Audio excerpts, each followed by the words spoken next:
7 seconds worth. Okay. You getting on to Facebook, Marsh? Okay. Well, howdy, Buckaroos. Here is Tuesday night. By God, we made it to Tuesday. TGIT? Thank God it's Tuesday. So we're in the sound salon and joined, of course, Marcia's at the helm, controlling everything. But we have our friend Pete Rubel from, are you in Linden or are you in Bellingham? I'm in Bellingham, but I'm from good old Linden. Okay. God bless Linden. God bless Linden. Yeah. And our new friend, John Monahan, that we met, Marcia and I met down in Nashville at the Rodney Crowell Songwriters thing. And what a good time we had there. That was great. John? Yep, yeah, sure was. Yeah. So we're just here tonight to drink a little wine, tell some stories, and have some fun. And to that end, I won't put either one of you on the spot. I'll just go ahead and get one started, and so that we can get this thing off and running. Are you okay, Marcia?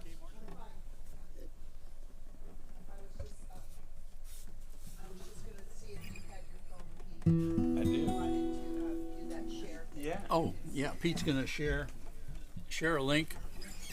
I think I'm going to just make sure to turn mine off.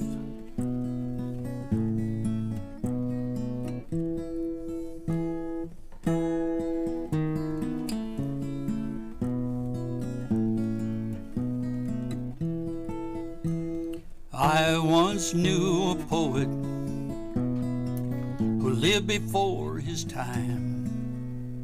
He and his dog Spooner, who would listen while he'd rhyme. Words to make you happy, words to make you cry. Then one day the poet, he suddenly did die, but he left behind a closet filled with verse and rhyme. And through some strange transaction, one was printed in the Times.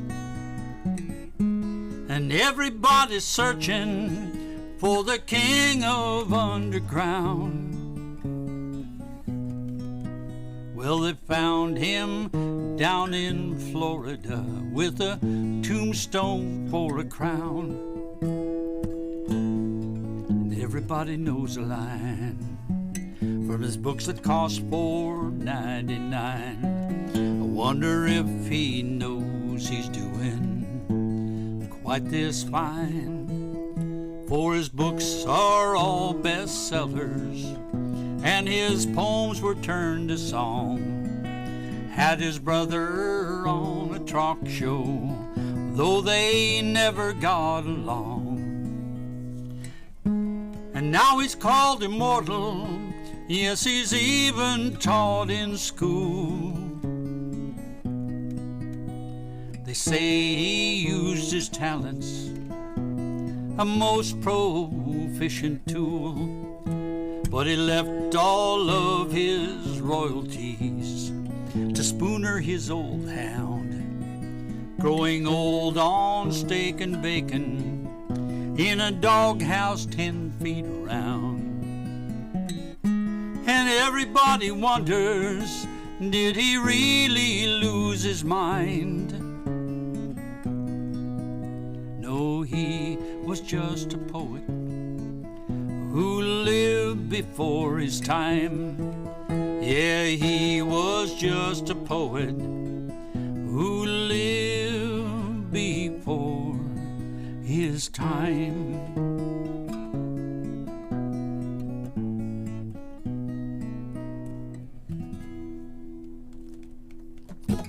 Yeah. All right. Jimmy Buffett. Rest in peace, The Jimmy. death of an unpopular poet. The name of that song. Yeah, Jimmy Buffett. He wrote a lot of stuff that was not Margaritaville. I need to hear more of it. Yeah. I think you could have just Underexposed. stopped. Oh, go ahead. Yeah, I'm underexposed to Jimmy Buffett. I need to hear That's- more. you could have stopped right at. He wrote a lot of stuff. Yeah. He wrote a lot of A stuff. lot of stuff. Yeah. Yeah. Well, clockwise, Peter, All right. what you got for us? Well, this one is this is called "Ashes in the Mail," and I thought when I wrote this song, the article was a little bit wrong. It was a newspaper article about a guy who, when he died, he had his ashes shipped all across the country because he always wanted to go on this road trip, but he could never afford it while he was alive. But come to find out, a couple years later, that wasn't exactly true. What happened is they got shipped incorrectly, and they ended up on the other side of the country when they were supposed to go to somebody's house in Spokane or something. Okay. But I thought that's a hell of a song. So here it is. It's called "Ashes in the Mail." Okay.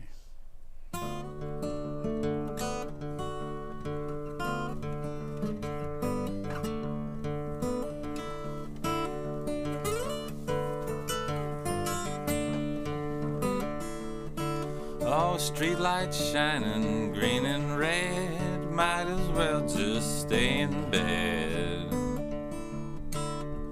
Might as well just stay in bed, someday soon we'll all be dead. Oh, when I die, don't bury me, there's a whole lot of places that I'd like to see. So when I die, don't cry, oh well, just drop my ashes in the U.S. mail. Rolling down the Ohio,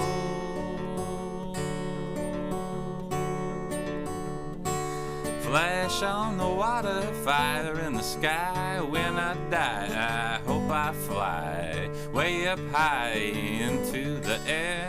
Hope my wings don't break up there. Oh, when I die, I hope I fly way up high into the air. Ooh. And if my wings should break up there, oh baby, won't you meet me with another pair? Meet me with another pair.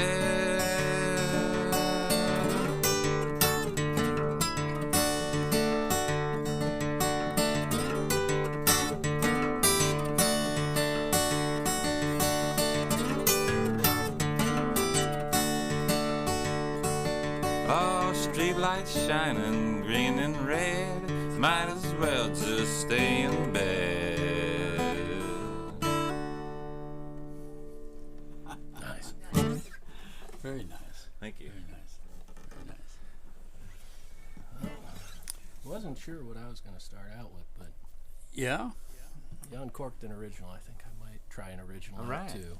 Sure. Just And, so all of our regulars know, John and I and Marcia met down in Nashville at the Rodney Crowell songwriter thing, and lo and behold, we're both from the same area. You know, Yeah, got to go all the way to Nashville to meet each other. yeah. Crazy. So this is one that I did not do at the workshop. Okay. I did roll it out at Bobby's Idle Hour after hours. Did you? I got to play the honky tonk in Nashville. Oh, Pretty nice. happy time. I and, know you guys were cruising We, around. a little we bit. didn't do any of the guitar pulls over at that fancy hotel. That's not our thing. Yeah. We got out. And I did one. I just there's enough talent there for me to want to quit playing guitar. So I'd just rather not sit in on that. And so, but one of the things I learned at that workshop is a big difference between Americana and country is country's coming straight at you. It's kind of telling you what it is, and Americana is there's more poetry and art and that sort of a thing. More folk-like, yeah. Yeah, and so I realized that, shoot, I think I wrote a country song. Oh, okay. Good friend of mine, Mike Hutchinson, songwriter, and I were trading music during COVID. And he's an idea man, and he's like, well, we should write a story and do a song, and then that song inspires part of the story, and then it's your turn to send one back and forth. And some originals showed up. So a lot of times songs are autobiographical. Yeah. If you listen to this one, I want to be clear. I love my wife. We have a great relationship. We're doing fantastic. This has nothing to do Thank you for the with my disclaimer. wife and me. It's called Mired.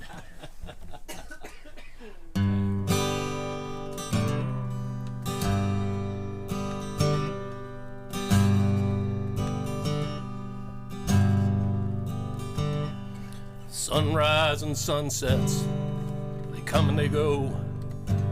Like your love for me, darling, it ebbs and it flows. I take a pull on the bottle whenever I please. 'Cause this life that I'm living gets me down on my knees. But I'm not begging, not praying, not really all that tired. It's just this weather we're having, it's giving me hell. I'm not stuck in a rut, just a little bit mired.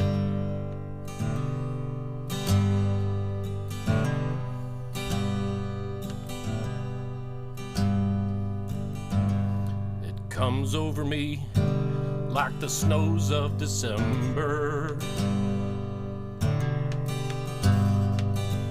I get blanketed by the quieting cold. And when I last felt warmth, I can't remember. But things will turn around soon, so I am told. But I'm not begging, not praying,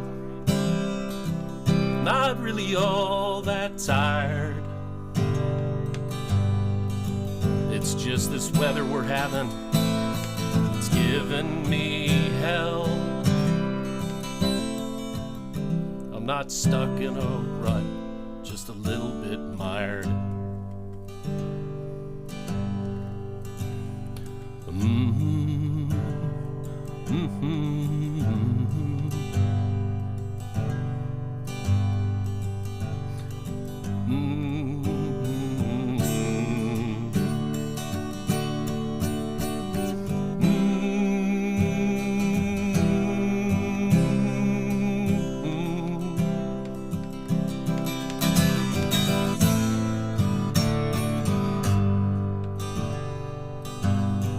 But I'm not begging, not praying, not really all that tired.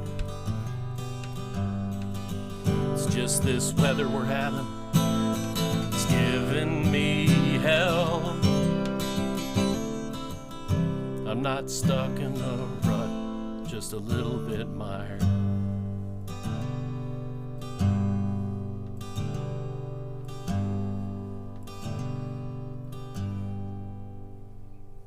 Oh, nicely done. Nice.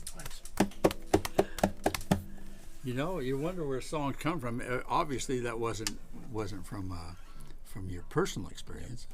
Nope. You know. No. So where does it come from? Yeah, no. So actually, Gretchen Peters did a great class during that songwriters workshop, and Gretchen and Rodney both were deep in the narrative, the importance of narrative in a song, and so of course that came out of that story. Mike and I were creating characters in the story. Mo and Vi were the characters in the story that had it was a love triangle, sort of a stormy relationship, and she was off trying to patch up stuff with her mother in Oregon while he was along the Mississippi River hanging out with a character actually after Skinny Dennis. We were talking about Skinny Dennis earlier. I created a character kind of modeled after Skinny Dennis. And so Mo was telling Skinny Dennis about how tore up he was about Vi being gone, and they had done a little bit of drinking, and Damn alcohol. Yeah, damn alcohol, and Gets you every time. and there it was.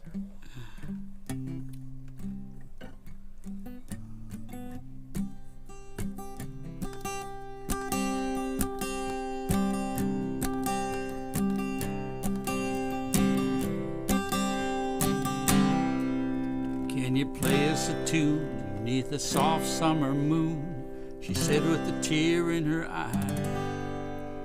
Mom's not too well, Daddy's going through hell. Our hopes have all gone but dry. Honored, I said, as I searched for a thread of the perfect song to set free. Found a soft Latin beat and laid at their feet. Save the last dance for me.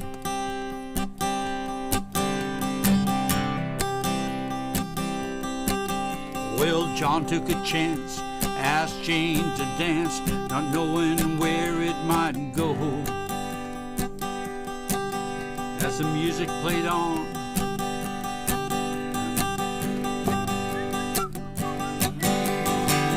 thank you, Marcia. I'll do it again. John took a chance, he asked Jane to dance, not knowing where it might go. As the music played on, Jane sang along, the words from her lips, they did flow. Much to his surprise, when John looked in her eyes, he saw love he used to know. And time slipped away as with the music they swayed on that old Painter's Lodge patio. Oh, you can dance every dance with the guy who gives you the eye. Let him hold you tight. You can smile every smile for the man who'd like to hold your hand neath the pale moonlight. But don't forget who's taking you home and in whose arms you're gonna be. Oh, darling, save the last dance for me. This story's about a time when my family, myself, we were up on Vancouver Island at the Painter's Lodge, Painter's Lodge, and we were salmon fishing. And so the last time we were there, we took some time and we were having dinner, and I had my guitar with me and a couple bottles of wine. And I was playing songs, and we were joined by this couple and their daughter. And they asked me to play a song for. I think it was the daughter that asked me to play a song for her parents, because they were out trying to find some memories of the family for the mother who had dementia. And so I obliged, and I was singing this song, and right in the middle of it all, she stopped, and she came over and she started singing, and it kind of brought home the power of music to me. So it took about 5 years, and finally I wrote my own version to this, but it had to be to the music of this song. We witnessed that night a beautiful sight, one that's etched in my mind, where John's dreams came true and the love he once knew danced in his arms one more time. Well, it just goes to show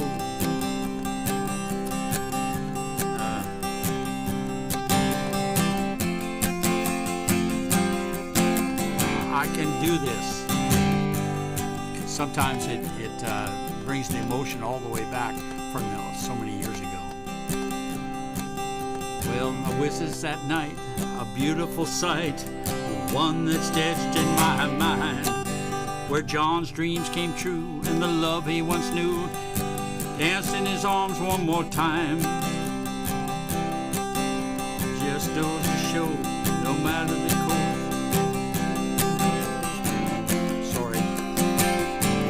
open your arms and remember the charms of that old painter's lodge patio. Oh, you can dance every dance with the guy who gives you the eye. Let him hold you tight. It's my song, I should know the words. You can smile, every smile for the man who'd like to hold your hand neath the pale moonlight. But don't forget who's taking you home and in whose arms you're gonna be. Oh, darling, say the last dance for me. And don't forget who's taking you home and in whose arms you're gonna be. Oh, darling, say the last dance for me. Oh, darling, say the last dance for me. Oh, darling, say the last dance for me.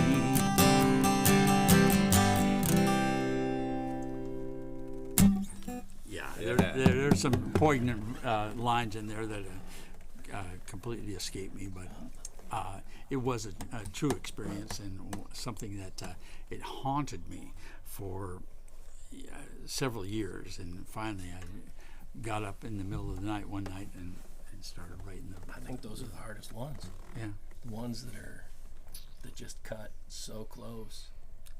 yeah, it was pretty special, nice. Don't you think, Marcia?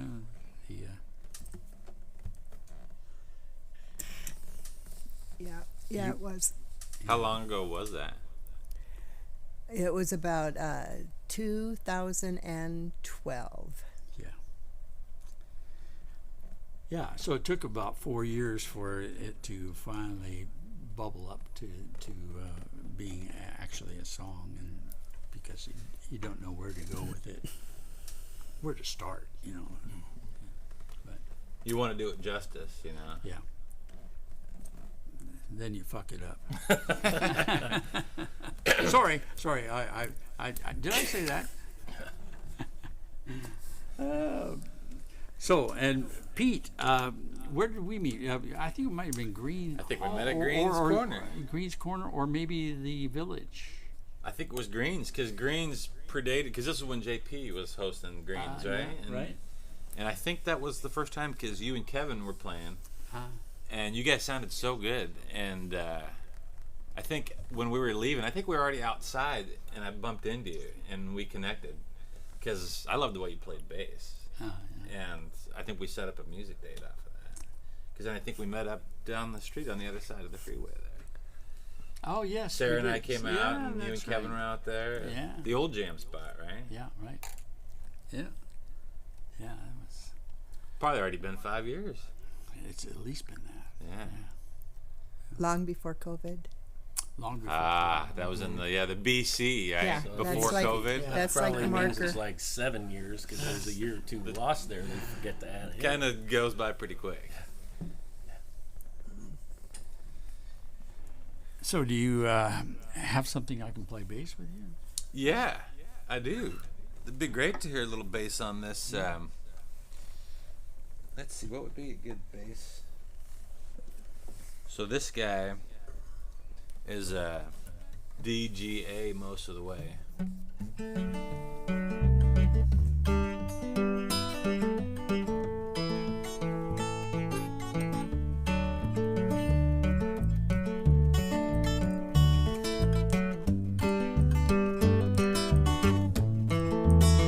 And then there's just one little part, it goes to the G.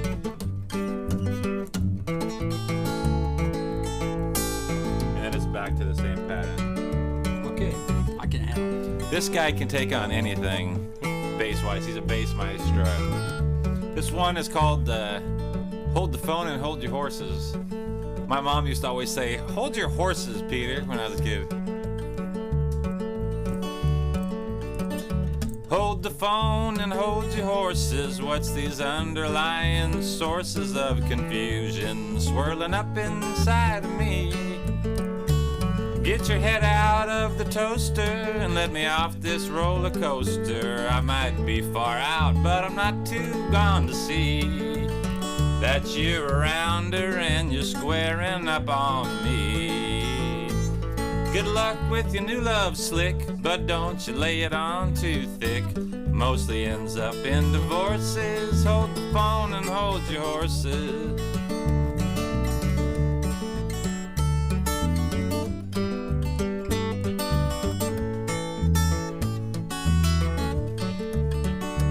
Hit the highway, hit the phone, hit your mom up for a loan, 'cause the government is going out of business.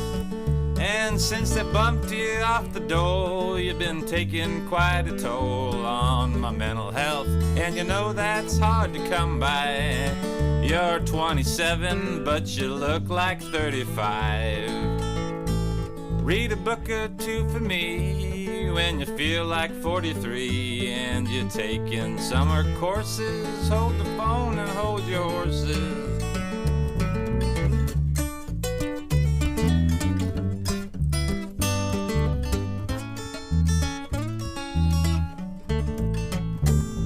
Too much cable, too much news, got the paranoia blues. And sometimes that's a mighty tough pill to swallow. Take a nap and have a talk, take your conscience for a walk. And don't be surprised if the whole damn thing is hollow. 'Cause you're just a rascal, kinda like I used to be.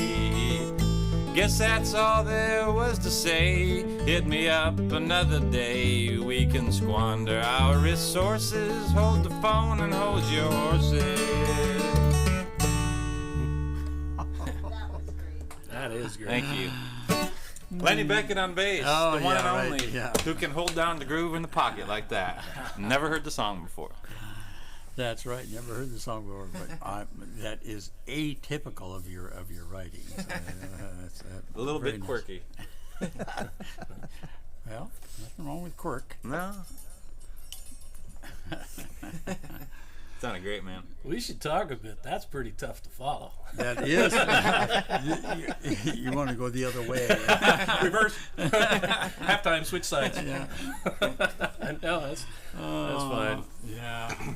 I started this one during warm-ups. Maybe we'll give it a shot. It's a lot of lyrics. Okay. This is that Hyatt song, Seven Little Indians. Oh, yes.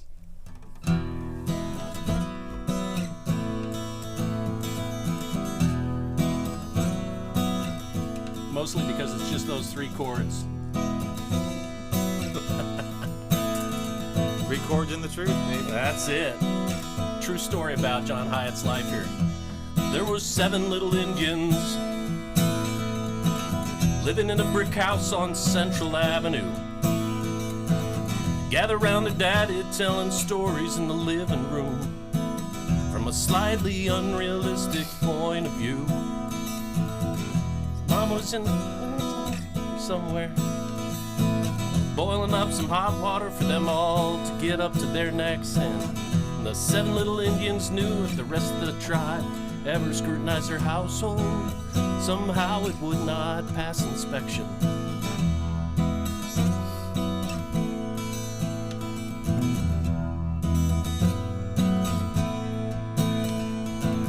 Big Chief railed on and spun his tales of brave conquest, like the moving of his little band up to Alaska where the caribou ran free.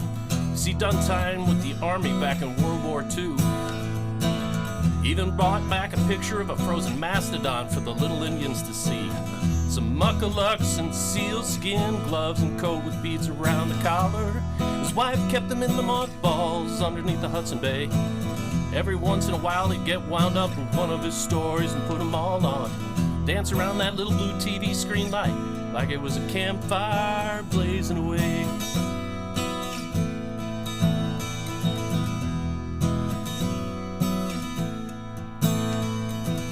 Well, he stamped and he hollered, but it could not stay warm in that living room.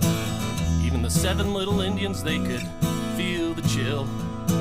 Even though things always worked out for the better in all of his stories, in that old brick house, I always felt like something was moving in for the kill.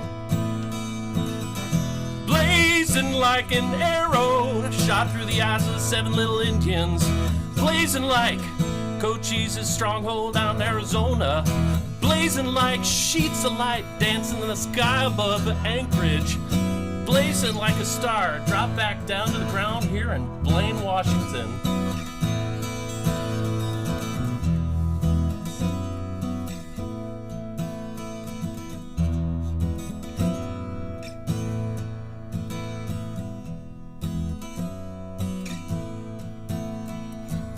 Well, it got real quiet. You could hear a pin drop. 7 little Indians start dropping like flies. Oldest little Indian got sick and vanished, and Big Chief went 2 years later. Mom did the best she could to raise the 6 little Indians up to be housewives and musicians and insurance salesmen, but they always shared this common denominator. You see, all the characters in the Big Chief's story were named after the 7 little Indians. Like I said, in his stories, everything always worked out for the better. And now, as I'm telling this story to my own kids and dancing around that blue TV screen like, well, I wish I had those muckalucks and sealskin gloves and the coat with the beads around the collar. Nice.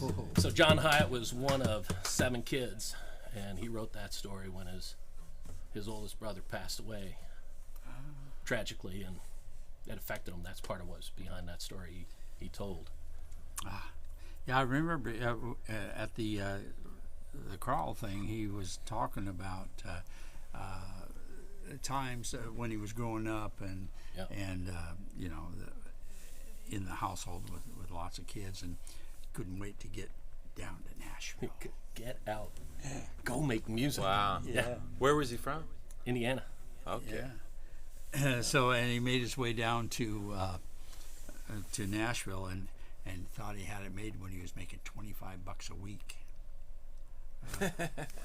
Royalty. And then he found out Roddy was making 100. Yeah, $100 a week. Oh man. He thought he was being shortchanged at that point. Literally. And this is after writing Sure As I'm Sitting Here. Yeah.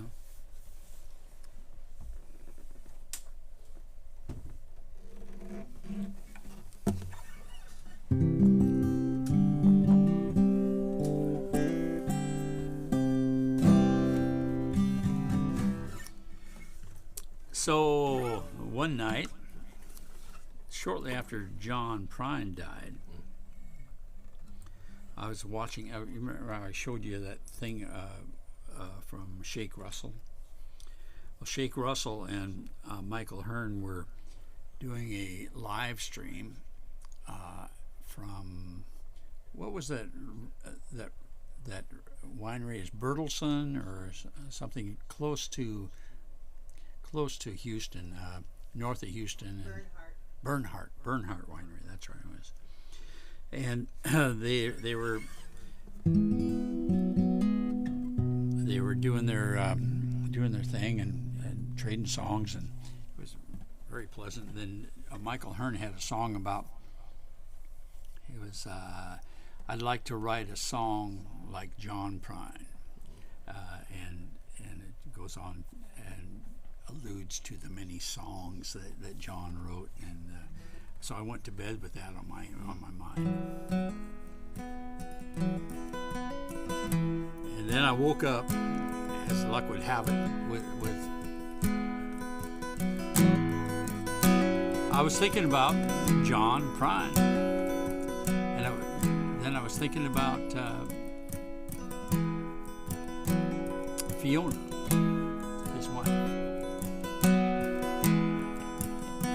So you start thinking about,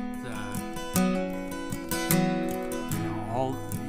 Certainly, you're going to miss John, but what about Fiona? What about Susan Walker, who's going to miss Jerry?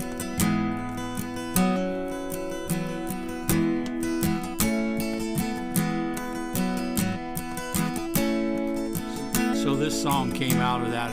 It was several months.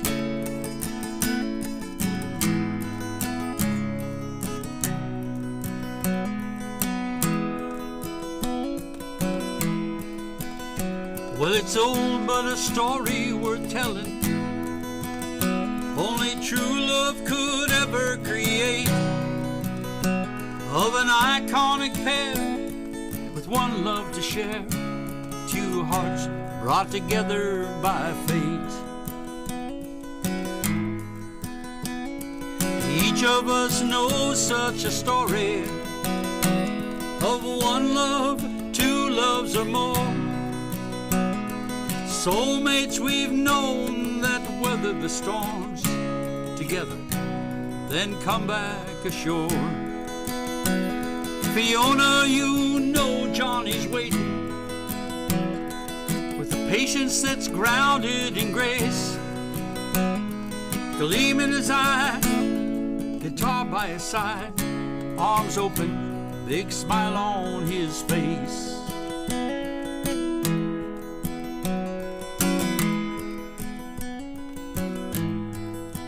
You know life, it goes on like a river, and you can't stop the marching of time. But the moments we spend with family and friends, they're the true gifts of life, so sublime. And Susan, you know Jerry Jeff's waiting with a patience that's grounded in grace. Gleam in his eye, guitar by his side, arms open, big smile on his face.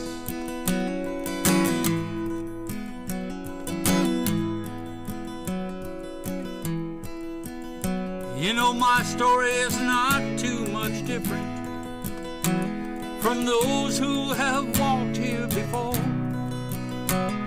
With love in my heart, when it's time to depart, I'll leave, but I won't close the door. And Marcia, you know I'll be waiting with a patience that's grounded in grace. Gleam in my eye, guitar by my side, arms open, big smile on my face. Yeah, Marcia, you know I'll be waiting with a patience that's grounded in grace. Gleam in my eye, guitar by my side, arms open, big smile on my face. Arms open, big smile on my face. A great big smile on my face.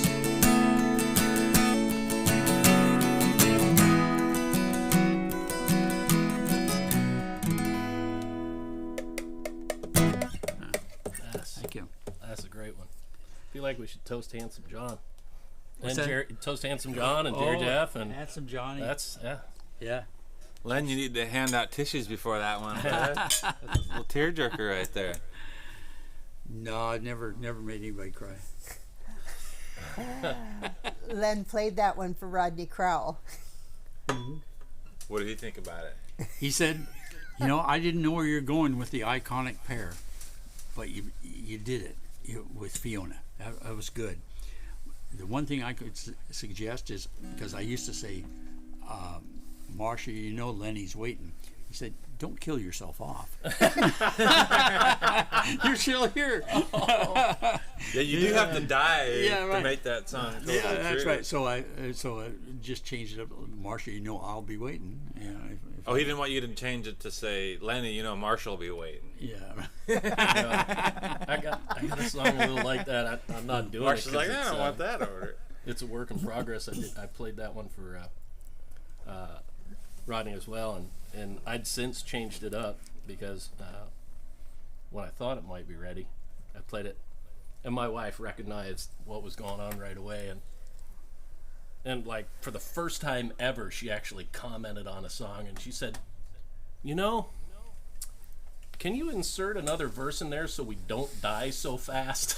And I'm like, okay, how about we change that verse up so nobody's dying? There you go. Yeah. That's where Rodney was. So I took him to heart. Yeah. No, that's great. Yeah.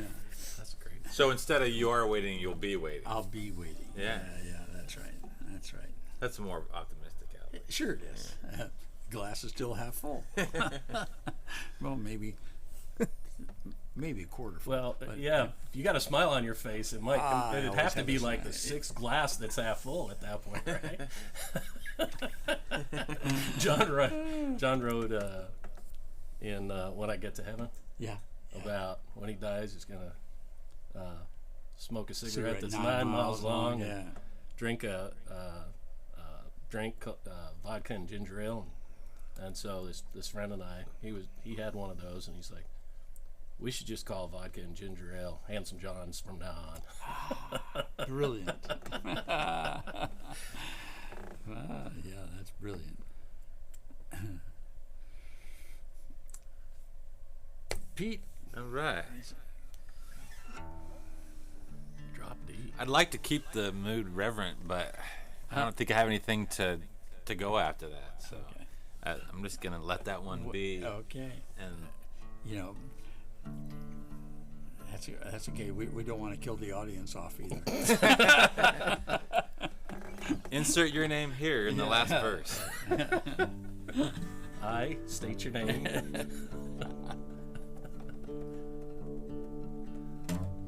John was talking about autobiographical songs earlier, and I like to introduce a lot of my songs as semi-autobiographical, but that's kind of what this one is. It sort of happened, but a lot of it's really borrowed, you know. But you can take little experiences from your life and then make up the rest of it. That's what a lot of my songs are. But How's your wine?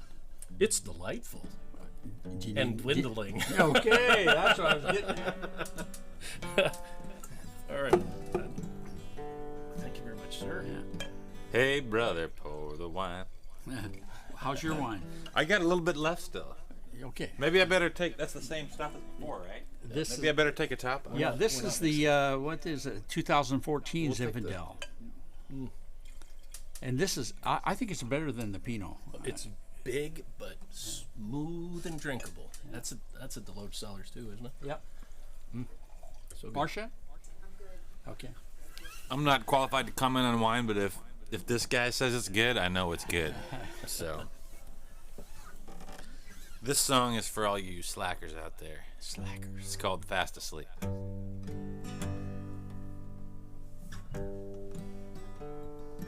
Early in the afternoon, you were leaving me. I was fast asleep. How was I to see you walking down the street? Suitcase swinging at your feet. How was I to see? I was fast asleep.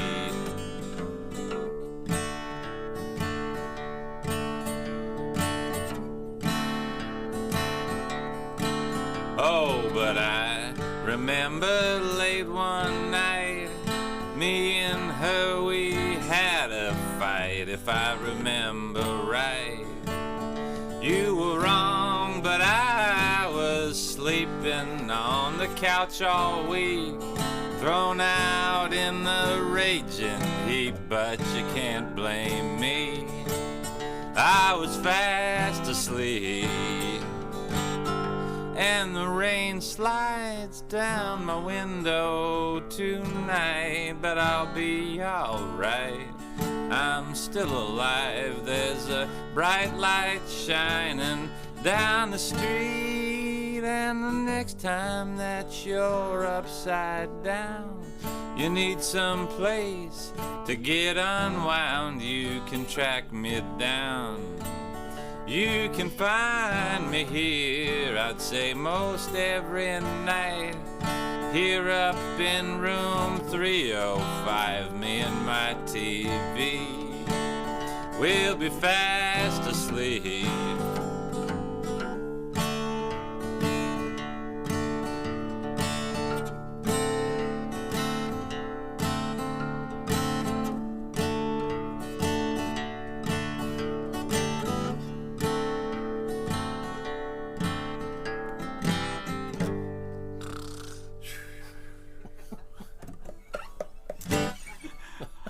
I love the line, me and my TV will be fast asleep. Fast asleep. I had a roommate that couldn't sleep unless the TV was on and he was on the couch. He never slept in his bed. Yeah. Don't even know why he paid to rent one of the bedrooms, because he always had to be on the couch. See, I like the twists in the lyrics. You were wrong, and I was fast asleep. You're filling in the other lyric in your head, so you get 2 sets of lyrics out of that one line. That's brilliant. Thanks, man. Well, you're never right. So Of course not. The best you can ask for is neutral, gone or asleep. What do you mean you're never right? Oh, hang on to this for just a second. We've got the French stand here. Oh, they make a little blue pill that fixes that. And then there goes mine. Boy, that's some instant karma right there. I think so. It's a weight thing. Yeah. Yeah. I think we adjusted that one, and it was dominoes going. Dominoes. What I want to do is get. Yeah. There we go. Yep. There we go. I'll do it. Okay. Capos. It's sometimes quite a throw stuff menagerie out. of microphone stands and cords we have going. It's a beautiful setup. Yeah. I love it. This is a beautiful place. Thanks all of you for the invitation. It's a pleasure to be here. It's a pleasure to share, and it's always a lot of fun to play music and drink wine. So what the hell? All right, let's try this one.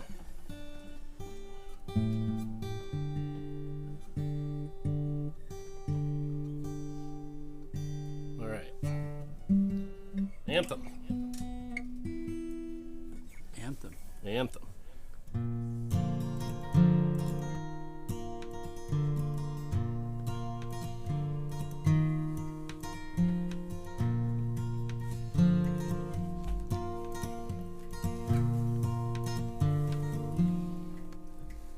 The heartland's losing heart.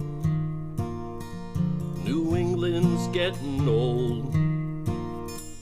The deep south's getting deeper in mud that's flooding their homes and roads.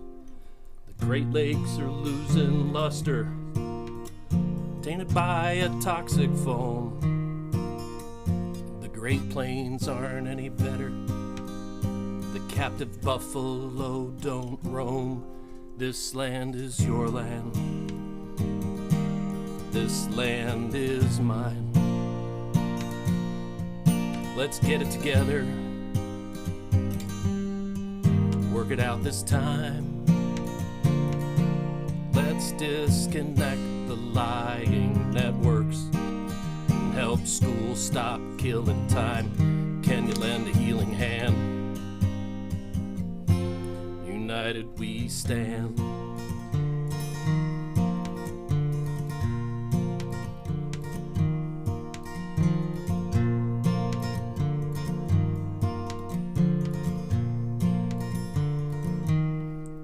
Been whipped by the Bible Belt, bread baskets out of dough. Rust Belt, well, it's rusting, collecting dust and growing mold. The Atlantic's gone Pacific, West Coast is out of line. Mountain States getting flat as flapjacks, Sun Belt's getting hotter all the time. This land is your land. This land is mine.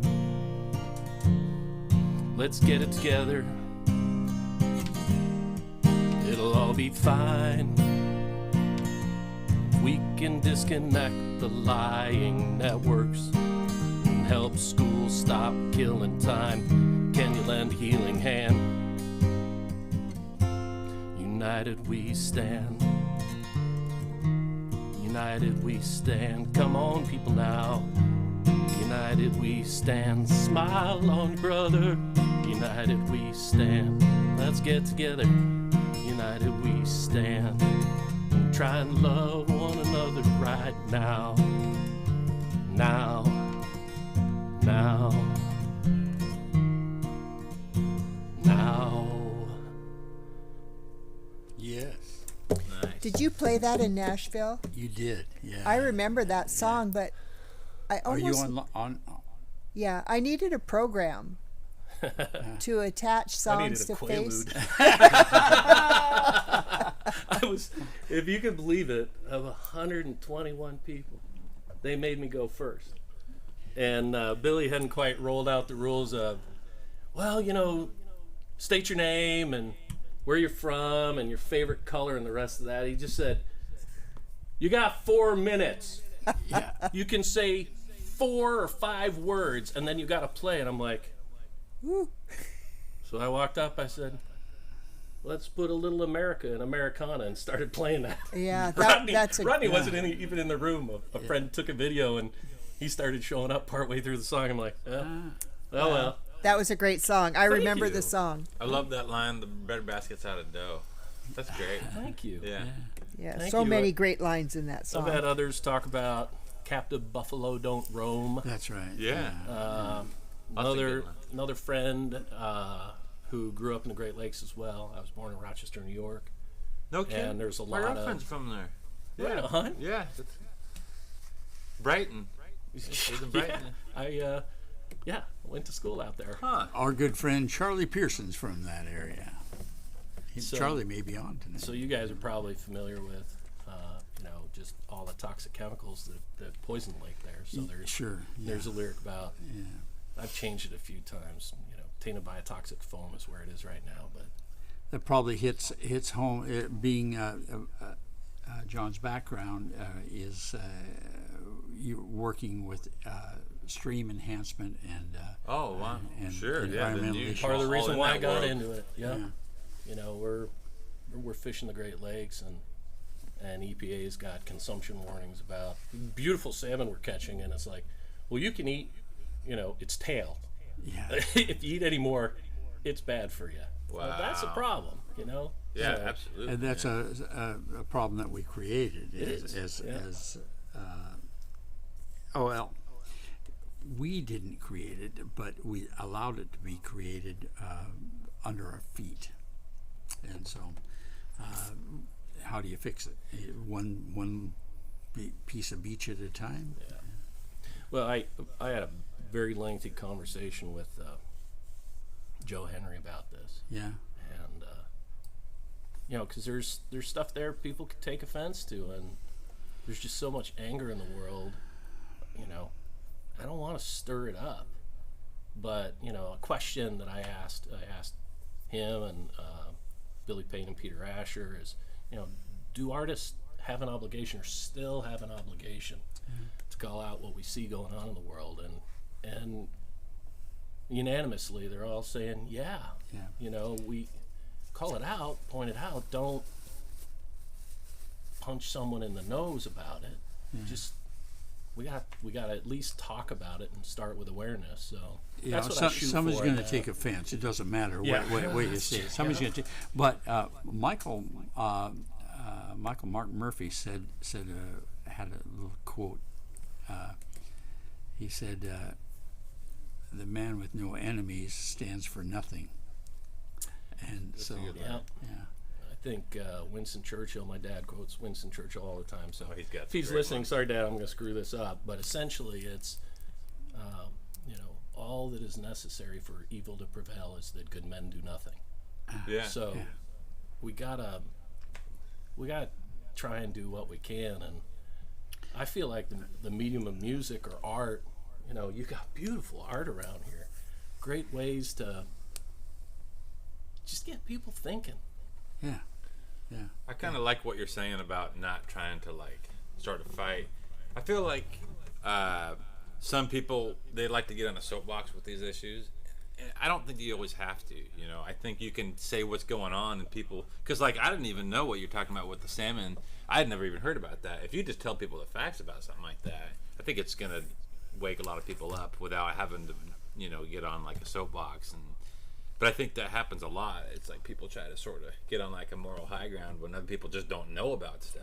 I think it turns people off. I'm with you. Because you're because they come at you sometimes like they're superior to you because Right. you don't know about this issue, And so I like what you say about not trying to start a fight with. I mean, sometimes you do have to end up fighting with somebody about it, but Well, not necessarily fighting, but at least expressing your opinion strongly. yeah, Sometimes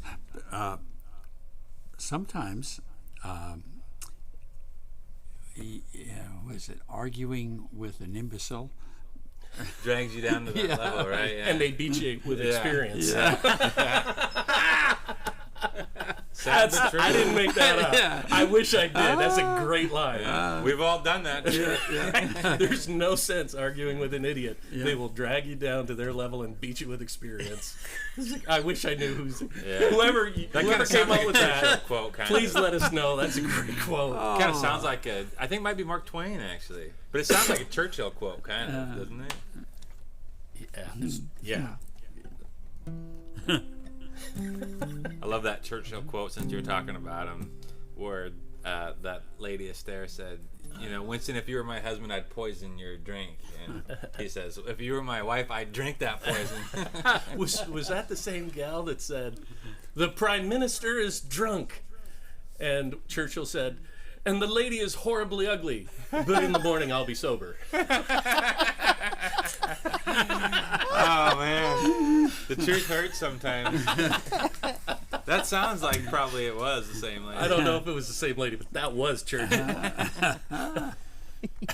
That guy's wit was something else. Well, fortunately, I think wit and humor is a pretty good indicator of intellect. Yeah. And we were lucky as a world to have that intellect where it was when all that was going on.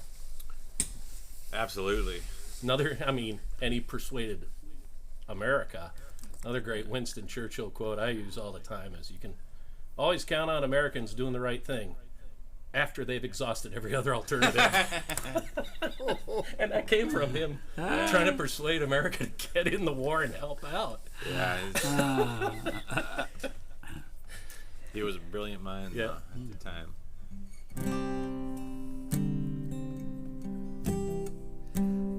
Well, we're talking about environmental issues. I think there's about 1,000 pairs of whooping cranes that are still making their way down to Rockport, Fulton area down in Texas every year. Marcia and I had the opportunity to go out and see some of them, and when we were down at the Guy Clark birthday party last year. So we took some time, and did you know that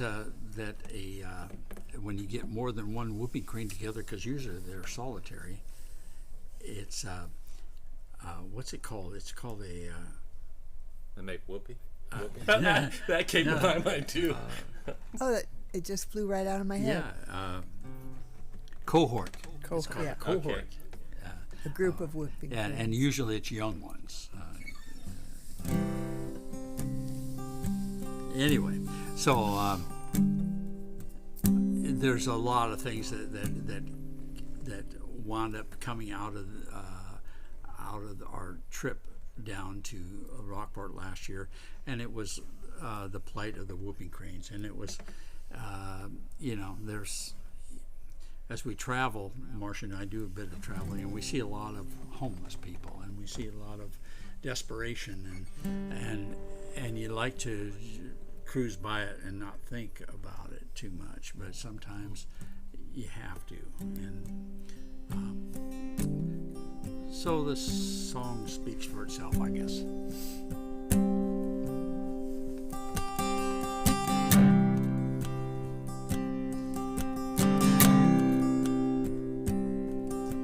Treading light in water along the Gulf of Mexico. Cohorts of whooping cranes have escaped the northern snow. Peace and space and dignity is what they have in mind. Like Jason Isbell sang, are they the last ones of their kind? Give but what you can while you travel on this earth. Simple nod, a helping hand, you never know what it's worth. Hear the wings and the distant call of a whooping crane in flight.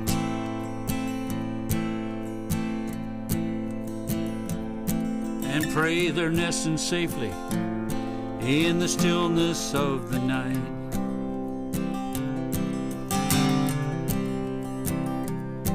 In a different place, a haggard face with a sign laid at his feet. Hat in hand stands a broken man seeking help out on the street. While humanity streams by, a current driven by the clock, he searches for still waters in eyes among the flock. Give but what you can while you travel on this earth. A simple nod, a helping hand, you never know what it's worth. You hear the wings and the distant call of a whooping crane in flight. Pray they're nesting safely in the stillness of the night.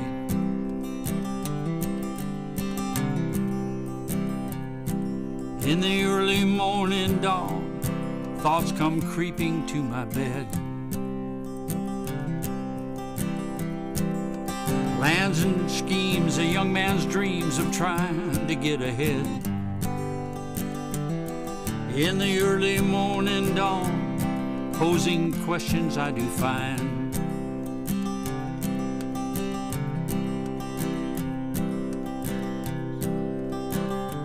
In the early morning light, probing questions I do find.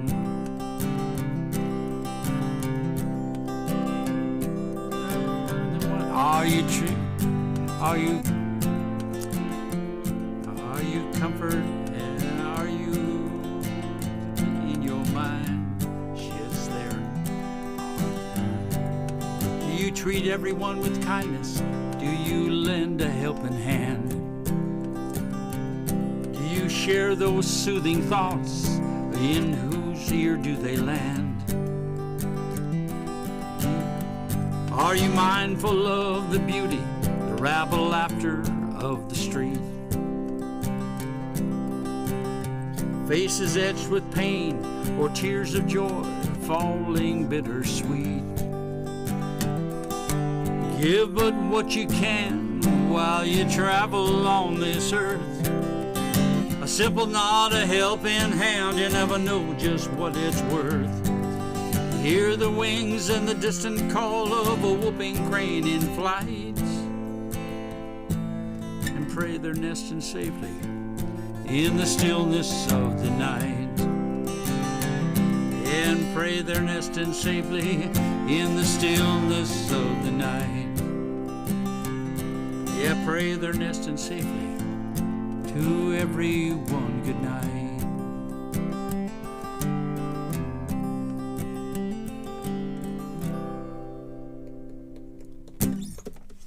So good. Nice line. Once again, it's my own song, and there's two lines that I just but it is a good song. I really like the line about the humanity's flowing, the stream of humanity, but they're looking for the still water. Yeah, he's looking for still waters in the flock, in eyes. Yeah. Yeah, I really like that. Yeah. And how you kind of metaphor the whooping cranes with the homeless people. Yeah. Really cool. Everybody needs a little hand. Yeah. Don't we all? Yep. Yeah. That's the part that, I mean, and you know, that's at the core of the song. That really grabs me. So at the end, I'm trying to do a little Dylan-esque thing where you're asking myself, you know, all these questions, Yep. and there's, you know, you could go on forever and ever asking yourself questions about things, but try to truncate a little bit, and still I forgot them, all the questions I was asking myself. Well, when you were writing it, did you have 100 and you had to pare it down? Yeah, Yeah. exactly. So I'm sure all of those are rushing back to you, and you're like, wait a second, did I keep that one? Did I remember that? Yeah, that was once again one of those that after our visit to Rockport, which Marcia and I are going to go back down to, right, Marsh? And in November, the Guy Clark birthday party celebration. So, who do we have online tonight, Marcia? Oh, we have so many. But before I do that, there's somebody here who wants to know if you're related to the Rubles from Blaine.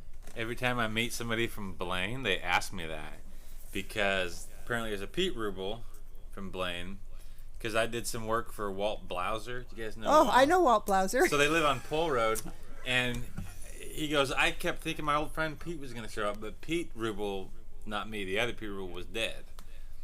But, so no, I hear that, but I guess there was a Pete Ruble and some other Rubles. Married to Jenny Berg. Okay. He was. But this is Jan Allen. Oh, yeah. And he's asking about Hey, Buckaroo. How about you doing? Tom Ruble. Would that yeah. be Pete's Tom Ruble was Pete's father. Yeah. Because Jan and I started kindergarten together and went all through school. Jan Allen is his it name. was online. He's Okay. here. He's the first one here tonight, and he's here darn near every time we do this. And it's just somebody. I mean, you have lots of kids in your class. Blaine wasn't very big, but Sure. my last name started with A, and so did his. So we, when you're in grade school, You're right next to him all yeah, the way through. Yeah. Yeah. Probably right up into graduation. I had a buddy who all the way up until the graduation, we were right next to each other whenever the whole grade had to line up for something, you know? Yeah. It's So how handy when you're buddies. How many notes did you have to pass back and forth between him and various love interests that sitting that close to him? I don't think I did that. Yeah, okay. Okay. Yeah, I don't think I did. So Marcia and I was 1 year older. Would have been 2 years, but I spent 2 years in kindergarten. Go figure. You liked it so much the first time. Something like that. But we went through school together.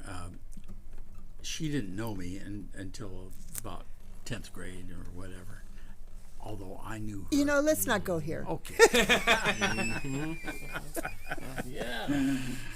Sometimes it works out that way, doesn't Sometimes it? it does.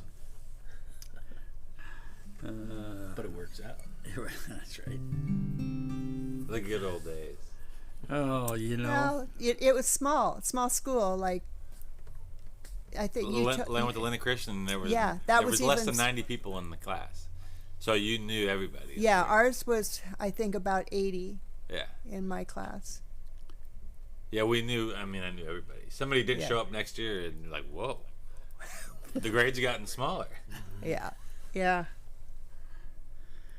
That's how it was when we were young, too. So you're not, Pete. You're not related to the Rubles of Blaine, but Sadly, no.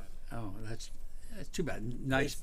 No, it'd be nice to, because actually we grew up. There was no cousins around. The Rubles that I came from, Centralia, Rochester, Tenino, so kind of southern Washington there. Okay. And then Mom grew up in Holland, so all that side of the family was either in Holland or in Southern California. So we had no cousins. So I always kind of wished that we had cousins up here when I was a kid. Well, 6 degrees of separation. It could be. Yeah. If you really. I wouldn't be surprised. You went to school with Kevin Bacon? That's right. Yeah, we're just like this. Like this. Well, funny, since you mentioned Kevin Bacon, I thought maybe this was a reference for a second. Footloose, I guess the screenwriter went to Western, so spent some time in Bellingham and based the town off of Linden. Because in Linden you can't drink and dance. I had no idea. Which Wow. I tell you, the drink and dance thing has been laxed, because if it's a wedding or anything like that, it's totally okay. You just had to be a member of the Camel Club. Exactly. You have to know. But that's the story, is that the guy lived in Bellingham and based that off of Linden. So I've never heard that before, but when we have people visit or I'm talking about Linden, I tell them it could have been from the Footloose. It could have funny, been but you that hadn't story. actually heard that, but you say it could have been, because Yeah, it totally I've made that resembles- reference my own self. I didn't know that was actually true. And my grandkids just graduated recently from LC they still can't have school dances. Their dances are held at Linden High School. Yeah, we would do. Well, so Because they don't you have know them at the that school. dancing leads to Who knows? Yeah, they had it. It was Linden putting it on, but they invited the LC kids. Yeah, yeah, that's what happened. And then we would have, instead of prom, we had junior senior banquet, and they would rent out a place in Bellingham for it. Yeah. But I will tell you, as somebody who did go to school there, you can get in plenty of trouble at Lincoln Christian. okay. We'll just leave it at that. Yeah, my kids have told me that actually some of the best parties are there. Yeah, They some good parties. Well, they went to Squalicum. You go to the river. Yeah. You know, you got the Nooksack River. There's some great river bars there. And there's a lot of good times. Bars that become bars. River bars that come gravel drinking bars. bars. Yeah. They're multi-purpose bars. Yeah. Bars in more than one sense. There's a song there. Yeah, there is. Well, you know, I think since we're talking about that, I will do a song. It's sort of a loose biography in reverse. Okay. And it does touch on my high school years briefly. Yeah, why not? I wasn't going to do the song, but since we're on the subject. Okay. Well, wait a minute. You have the French microphones in. Whoop. Microphones. I'm not sure why. I don't get it. Keeps going down. Oh, Len, I'm sorry I asked. You're a pig.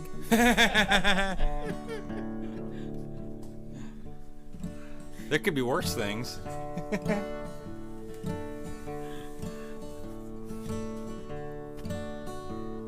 Well, I remember 2013. It wasn't too long ago. Well, I'm still in drop D. Yeah, you are. Try that again. I usually mess up at the start of the song, which is the best part to mess up as, you know. Well, I remember 2013. It wasn't too long ago, but it seems just like a dream that I had the other day. Well, I was dreaming and you were away, but then again, that couldn't be true. 'Cause back in 2013, I mean, I didn't even know you yet. It's easy to forget how things changed since me and you were strangers. And I remember 2002, not a whole lot to do back in 2002, except to ride around town in the car, skip class and learn my guitar.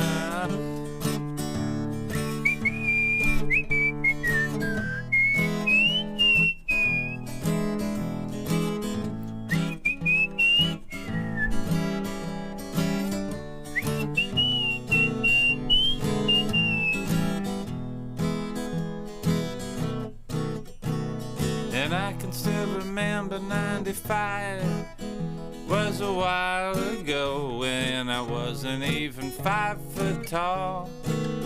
And after all, you're just a fly on the wall when you're 5 foot small. And I can still remember 85. I was a little embryo growing up inside my mom. It was a simpler time to be alive. Oh, the good life way back in 85. And baby, as the years go by, and each one goes a little faster than the last, they pass me like the traffic on the highway. And I get old standing on the shoulder.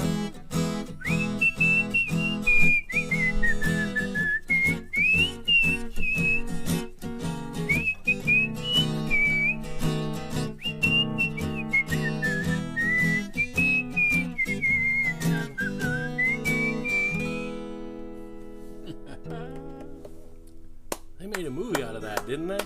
About reverse aging. Yes. They did, yeah. They did. Was that on the soundtrack? No, but it could be. Should have been. Yeah. That was the Benjamin Button. Yeah, Benjamin that's Button. There it is. Yeah. Yep. I didn't have that tune, that string and tune, and I even after I fixed it, it still wasn't. So you know when you do that, and then you're like, oh shit, I gotta stay after the E string. I was like,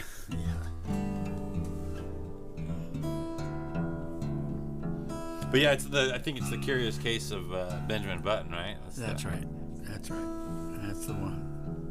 I guess I'll try and drop you one. So there's a couple people here that I don't know, but one of them knows you, Okay. Cody Jordan. Cody, thanks for tuning in, my man. He's a great songwriter. Is he? Bellingham. He's a Birch Bay guy, actually. Really? Yeah. Well, Cody. Cascade Cody. Cascade Cody. I've never met you, Cody, but you should probably. I'll send you some stuff of his. Yeah. Yeah, you'll like it. He should probably visit us here. You should probably He'd visit. be great. You'd like him. Yeah. You'd really like him. It's man. a cool spot, Cody. You should check this out. And Ivan Ivan, my guy. Ivan right now is hosting the Honeymoon Open Mic. He's a great songwriter, and he's a hell of an actor. He's even a better actor than he is a musician. Okay. And he's a great songwriter. What's a honeymoon? Honeymoon Mead and Cider Bar down in Bellingham. In the you've probably alley. been In down the, there. Yeah, in the alley. alleyway. Yeah. Yeah. Okay. Yeah. That's Wednesday nights. That's a nice little open mic. Okay. And as Cindy Hagman. All right, Cindy. Yeah, that's my brother's in-laws. All right. That'd be my brother's cousin. My brother's once removed. She's not a Katzenjammer. No, she's in Iowa. She's tuning all the way from Iowa. Hey, Cindy, way. long time no see. Oh, fun. Yeah, those are names I didn't recognize. Awesome. Well, thanks for tuning in, guys. It's so fun. It's so fun when we. It's always surprising. We got a friend in Brazil that tunes in every now and Paulo, and Belize. We have people come in. Our friends is Denise and Paul here? Paul is. I'll tell you who is here. Okay. Jan, of course, that I was talking about earlier. Yeah. Jim Hunt. Hey, Jim. He's from North Carolina. He's So with, and he was just down in Georgia for Mason is with him. Oh, Mason. Okay. Yeah. Doug Mingus. He's from Burbank. California. John Liebert, who Hi, is a John. school teacher in Blaine and now lives in Kennewick. I haven't seen this name for a long time, but Megan, who has Misbehavin' in Walla Walla. Okay. Yeah. All right. Win Hawes, he's local. Winston. Bubba, who's from Pennsylvania and New Mexico. Right now he's in New Mexico. Bubba John, how are you doing? Paul Schultz, he's the one from Ontario. My cousin Tammy, so that one, she's local. Rose, Gabriel. Tammy, we're at Stone's Throw tomorrow night, Kevin and I, so if you got a chance, come down. Have a beer. Rose, Gabriel. Is here. Rose. She's from Texas. Yeah. You know, Rose, I love telling the story about starting that song at Gene and Becky Nunn's in Oregon, and you going crazy because it's about your dad. That is just classic, and I will probably play that song next. Let me see. Trish. Hey, Trish. Trish Loop.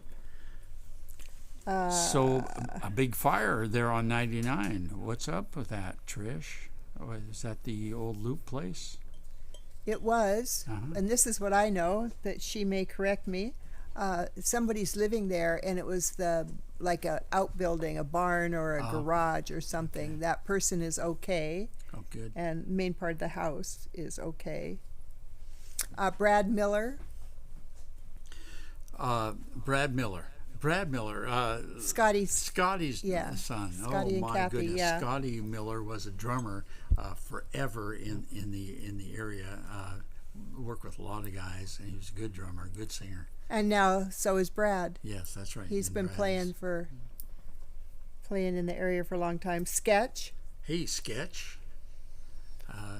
Sketch was is part of the Montfort clan family, and he's now a cameraman down in Hollywood and doing a lot of good things. Yeah. Or was before the strike. I'm not sure what he's doing right now. Yeah. Sherry Rice. Okay. Sherry and Ron is probably there and recovering nicely from the pneumonia. Doug Roth. Doug Roth From, is probably recovering from the corn that's growing in his. Only if he's eating it. Gay. Oh, the lovely Gay, and probably Kevin is lurking in the shadows. Maybe. And Marcia Bauckham just joined. Hey, Marcia. Neighbor Marcia. Yes.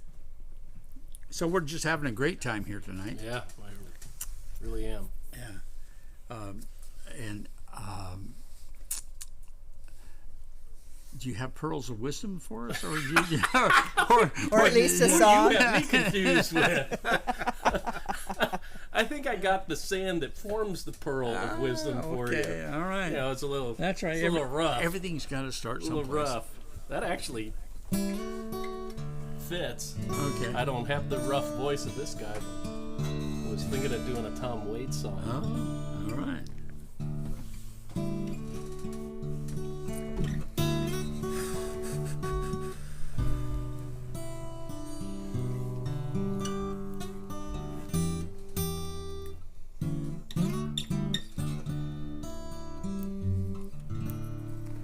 You gassed her up, you're behind the wheel, got your arms around your sweet one in your Oldsmobile, and you're barreling down the boulevard, looking for the heart of Saturday night.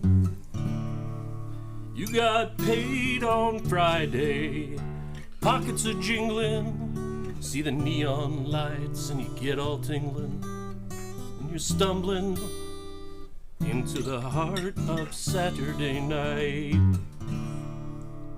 Well, you comb your hair and you shave your face, try to wipe away every trace of all the other days of the week. This will be the one you're reaching your peak, and it makes you kind of tremble down in your core, 'cause you're dreaming of the Saturdays that came before, and you're stumbling into the heart of Saturday night.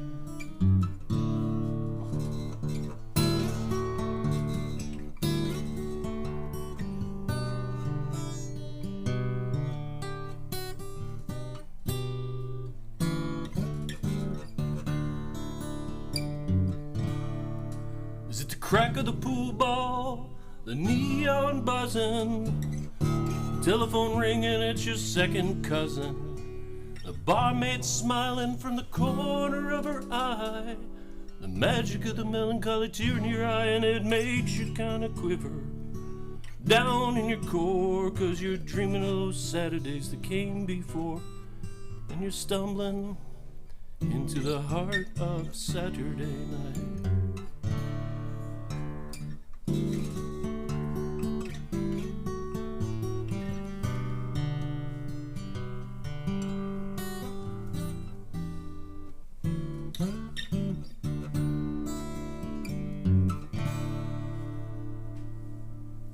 Wow.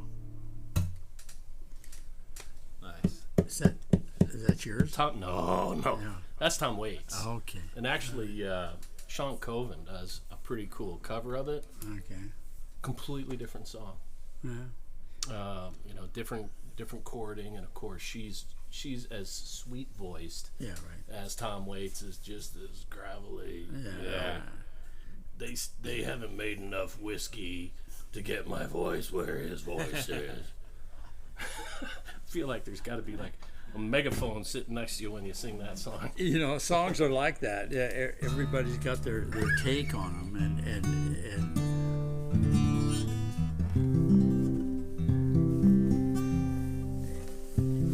as do I on so many of the tunes that I play from. It doesn't matter if it's Tom Russell or Jimmy Buffett or whatever. It's always your take on it. Mm-hmm.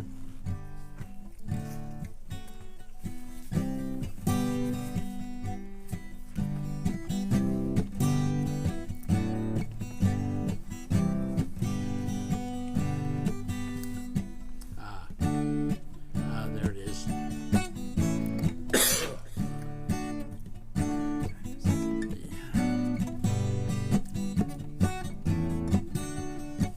So I usually play bass on this song.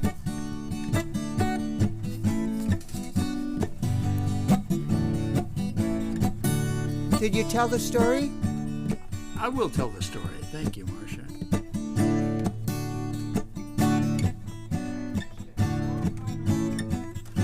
What's that? I'm sorry? Conrad. Conrad I is remember here. Conrad. Okay. So Conrad, I hope everything went well last night at your show down in Georgia. The Hunts were there, and I'm surprised to see Jim online tonight. But they're back home. You know, just the It way was a is. send-off for Hannah. I understand. was the- Yeah, send off for Hannah. Hannah's moving. Conrad's granddaughter is moving to Nashville, not to become a famous singer or anything. She was waiting tables and just finished college, and she just wants to be free for a bit. And so she's moving to Nashville and gonna go have some fun. But she has a There's fun to be beautiful found. voice. Yeah. She sings, and she's got a beautiful She voice. does sing. We played a thing in May, so Hannah and her sister were there. Conrad puts on this thing in Conroe, Texas, every year. Well, this year he wound up with like a bad cold and couldn't sing, whatever. So the granddaughters and I had to pull up the bootstraps and do all these Guy Clark songs. Well, I tell you what, those guys stole the show. They perfect harmonies and just it was such fun. Yeah. Anyway, so I not to do Conrad any disservice, but holy shit, they put on a really good show and pulled all his songs off really well. Conrad does not mind you talking about his granddaughter. Oh, I'm sure he does. So he's like the quarterback that the backup comes in and they totally crush it, and then he's like, Yeah. "Ooh, am I gonna have my job next year?" Still? Just kidding, Conrad. Yeah, he's kind of the maestro behind the scenes, so behind everything, and he always brings in some good talent. There's another guy by the name of the Mississippi Smile. What's his name? Dylan DuPont. Dylan DuPont, who comes in. He's a young guy, like 18. Looks like he's 15. I just got his braces off, but he's just so much fun. He's just And he knows everything that Guy Clark ever wrote. Wow. yeah. At 18, That's yeah. pretty good Can't repertoire stand those to have in guys. your pocket. Yeah. Can't stand those guys that are better than me at 18. I remember going to a concert. I think it was B.B. King's, was it like his 80th anniversary touring or something. Wow. And he brings in this young artist, and he's like, "You got to hear this. I was not doing this at this kid's age." Wow. And he's like, "Yeah, actually, I can't do it now. Just listen to what this kid Yeah. can do." And just get torn up. So we had that thing out the beach Yeah. this summer, That was awesome. and Rose and David were there, Yeah. and you and Sarah, and my granddaughter Paige, lovely. So about 3 days later, we're down in Oregon, and we're setting up because Dave and Rose are putting on another show, and I'm going to play bass for them. But everything's set up, and so we're sitting on the deck, and we're just trading songs like this. So I start playing this song.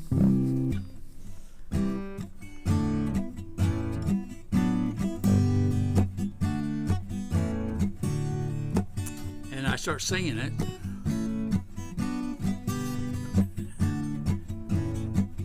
And Rose goes crazy. She said, "That's my dad you're singing about." No, this is a Tom Russell song. And so Tom Russell apparently lived with, dated, whatever, Rose's aunt. Huh.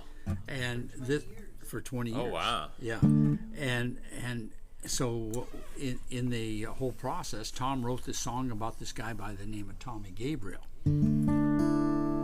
Tommy Gabriel was Rose's father. And she would, as a young girl, she would get dressed up and go listen to her father play. Right? I had no idea. I've been playing this song for 3, 4, 5, 6 years, and had no idea that this was Tommy Gabriel's daughter that I was going to play this song. Wow. So it was just, yeah.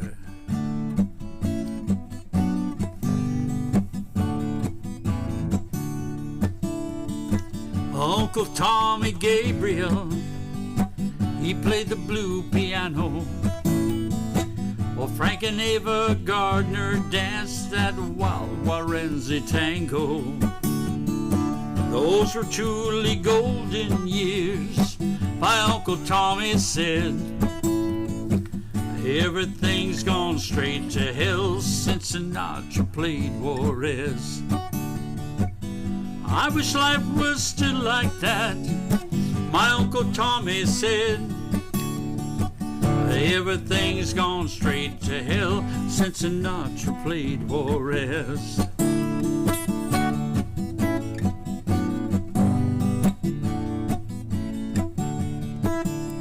Oh, you can get a cheap divorce, get your Pontiac tuck and rolled. Take your dolly to the dog tracks in her fake chinchilla stole. The Fiesta Club, the Chinese Palace, the old Kentucky Bar, matadors, baseball heroes, and great big movie stars. I wish life was still like that, my Uncle Tommy said. Everything's gone straight to hell since Sinatra played Juarez.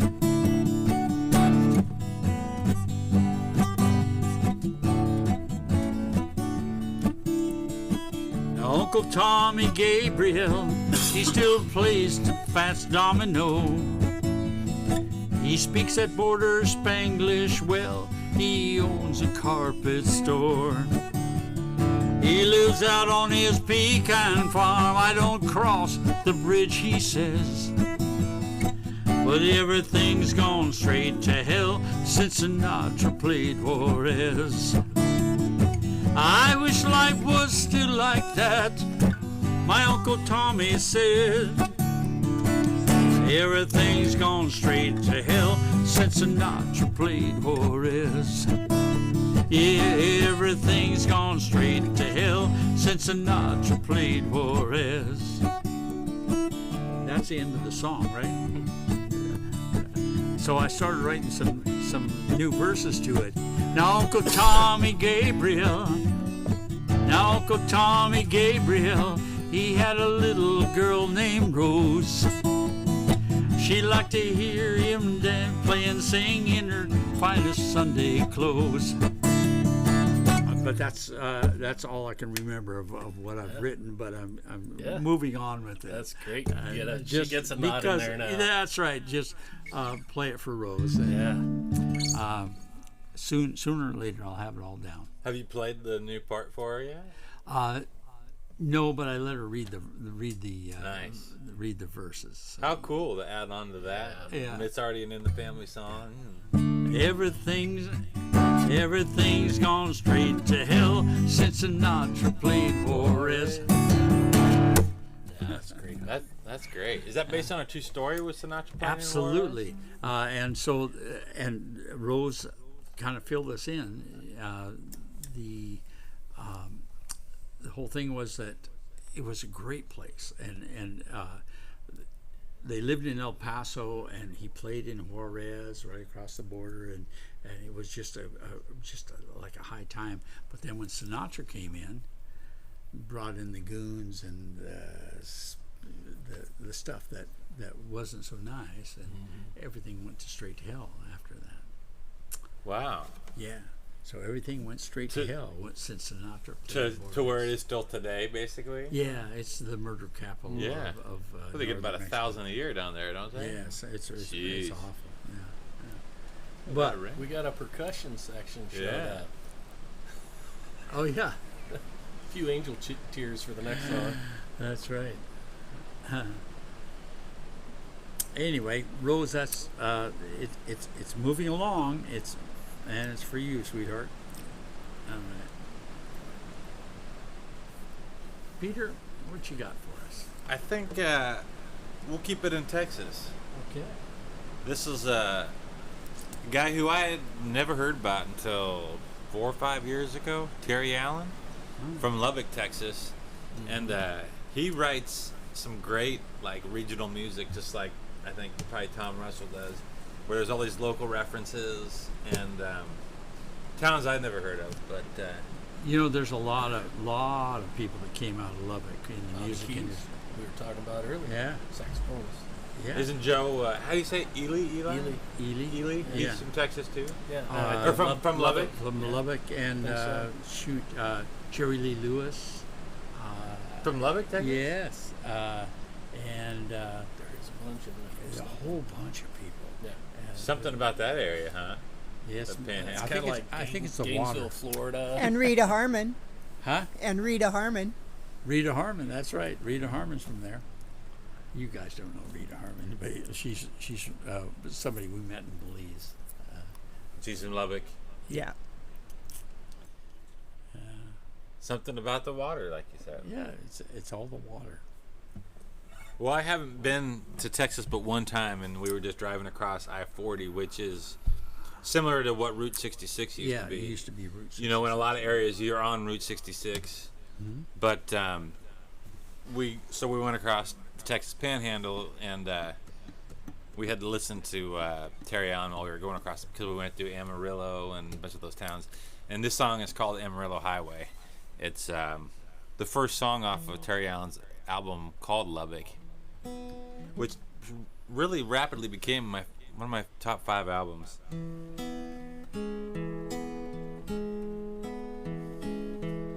Well, I'm a high, straight and plain view, side bet and idaloo, and a fresh deck in New Deal.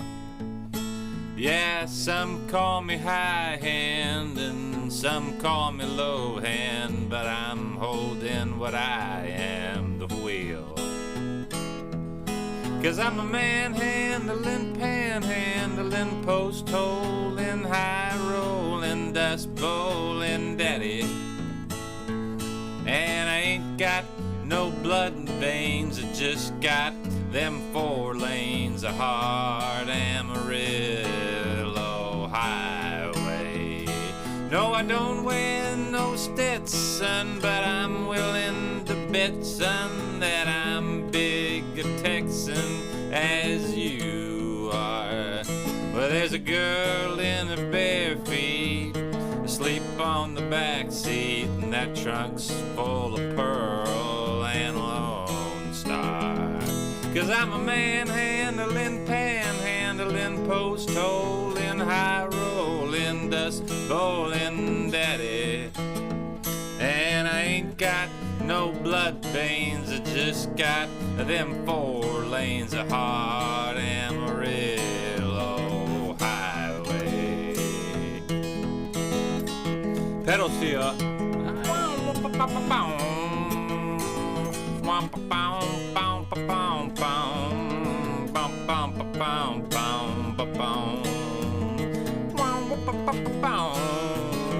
So I'm gonna hop out of bed, pop a pill in my head, yeah, bust a hub for the golden spread on the blue sky. Gonna stuff my hide behind some power glide and get some southern pride back into my eyes. I'm a manhandling, panhandling, post holing, high rolling, dust bowling daddy. And the closest I'll ever get to heaven is making speed out on 87, that hard ass Amarillo Highway. Oh, yeah. Terry Allen. He's got a lot of those. He's got some great songs. You know, that's just the thing. There's so many songs, so little time. Hard to keep track of them all. Yeah. I don't know if I got this one in me, but you landed in Texas, and one of the guys I really admire is Lightning Hopkins. Oh, yeah. Sam Hopkins. Yeah, and, right. and I was already, I'd just fallen for the blues big time, and then I come to find out he was pretty good friends with Townes Van Zandt. That's when I was getting to know Townes, and not personally, but of him. Of him. And they were good friends, and stories told that Townes could play the blues, maybe not as good as Lightning Hopkins, but pretty close. He's a good picker. Yeah, so we'll give this a shot. It's called Shining Moon.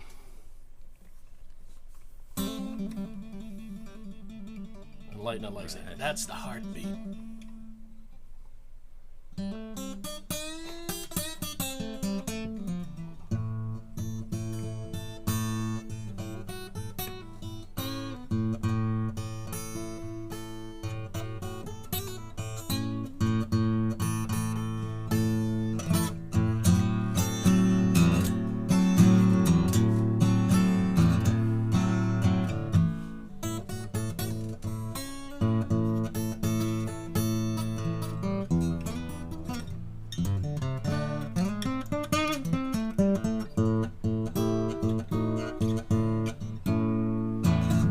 Don't the moon look pretty? Shining down through the trees. Don't the moon look pretty? Knock down someone in the audience there? Shining down through the trees.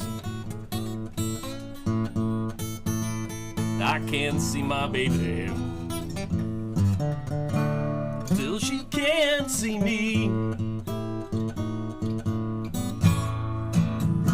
I crawl up to your window, he's a stalker, just to hear my sweetie snore. I crawl up to your window, just to hear how sweetie snore. Make me feel like jumping, Lord, Lord, through that keyhole in the door.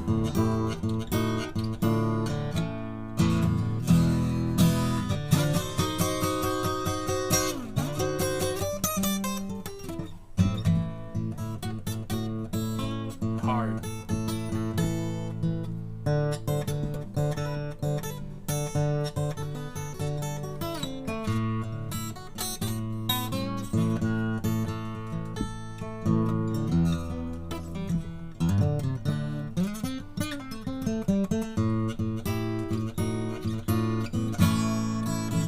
Come on, pretty darling, let me whisper in your ear. Come on, pretty darling, let me whisper in your ear.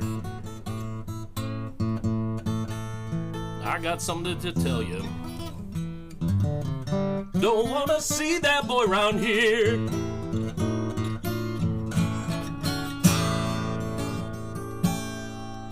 Oh, wow. Nice. So Lightning actually tells a story about writing that, where he actually had a neighbor friend that they'd walk to school together.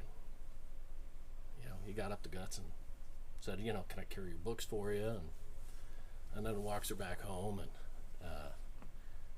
takes a liking to her. And her daddy doesn't like him so much, and he's the one that's actually saying, boy, I don't want to see you around here.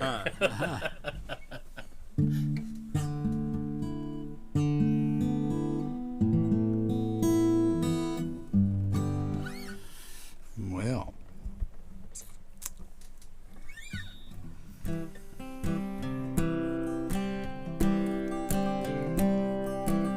I've just got this feeling that I got to do some Guy Clark.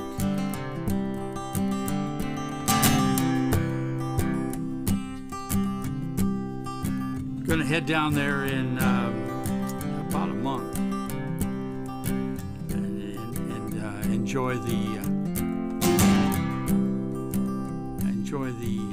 festivities around his birthday. Yeah. So this song is one that I learned after being down in Rockport the first time, and I realized exactly what the guy was talking about when he wrote it, because I could see it, and I could once being down there I understood kind of. Well, the south coast of Texas is a clean slice of life, salty and hard, stern as a knife, where the winds are for blowing up, hurricanes for showing, snakes how to swim, and trees how to lean. Well, the shrimpers and the ladies are out in the beer joints, drinking them down for they sail with the dawn. They're bound for the Mexican Bay of Campeche, deckhands all singing Adios, Jolly Blonde.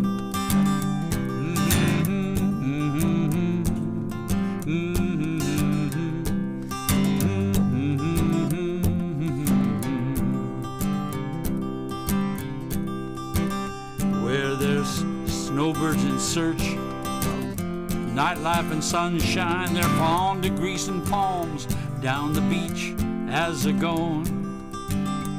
This living on the edge of the waters of the world demands the dignity of whooping cranes and the likes of Gilbert Roland. Well, the shrimpers and the ladies are out in the beer joints, drinking them down for they sail with the dawn. They're bound for the Mexican Bay of Campeche, deckhands all singing Adios, Jolly Blonde.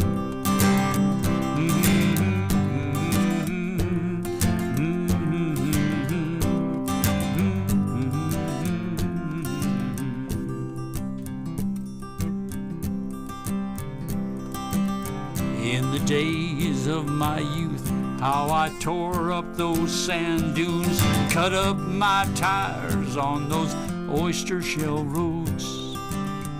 Ah, but nothing is forever, say the old men in the boatyards turning trees into shrimp boats. I guess they ought to know. Well, the shrimpers and the ladies, they're out in the beer joints, they're drinking them down for they sail with the dawn.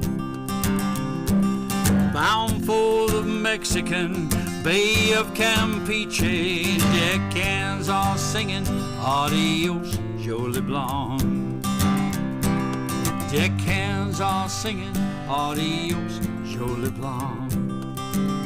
Yeah, the deckhands all singing Adios, Jolly Blonde.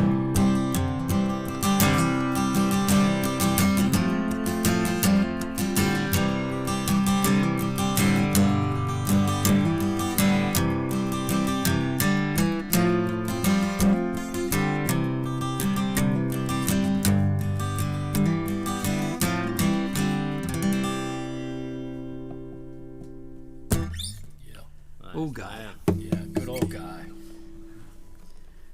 So, you know, I never knew what Jolly Blonde was. And it's a traditional Cajun thing.